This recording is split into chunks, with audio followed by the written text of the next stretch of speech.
In this simulation, approximately 200 grams of mercury, as much as you'd find in a blood pressure measuring device, is poured into a dish at room temperature.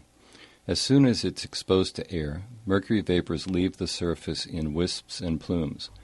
Though heavier than air and prone to collect in the lower levels of a room, the vapors are easily disturbed by air movement.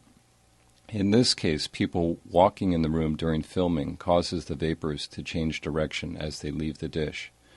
If the temperature of the room were elevated, the rate of vaporization would double for every 18 degrees Fahrenheit increase.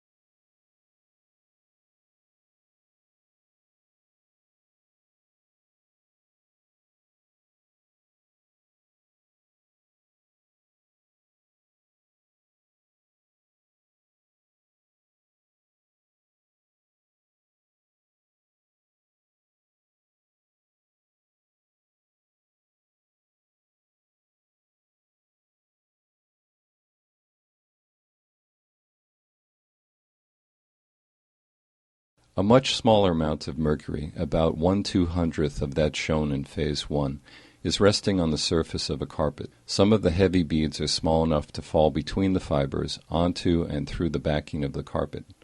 The vapor sources are more dispersed and the plumes less dense. Smaller beads and more of them makes for greater surface area and more rapid vaporization.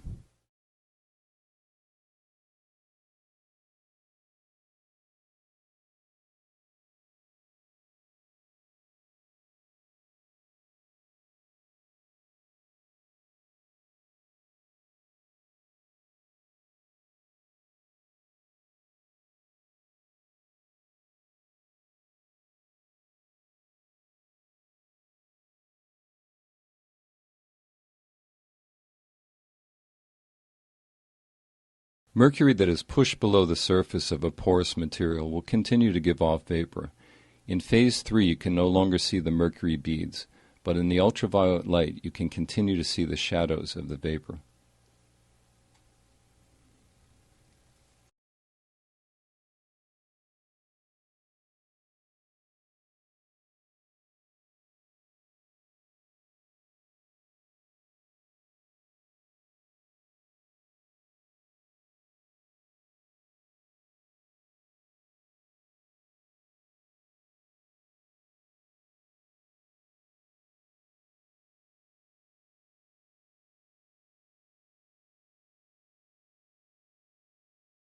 This simulation demonstrates the results of trying to remove mercury from contaminated carpet. The technician is wearing the appropriate personal protective equipment and using a vacuum specifically designed for collecting mercury.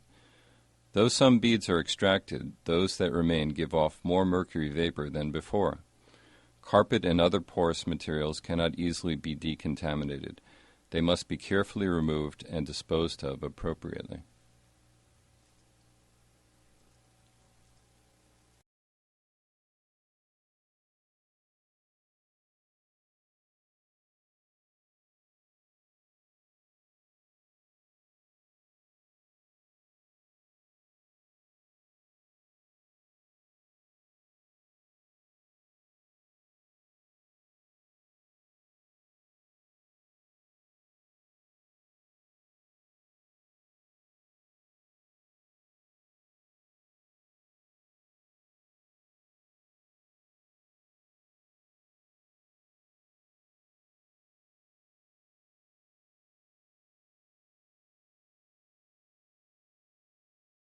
Most of us have played with mercury.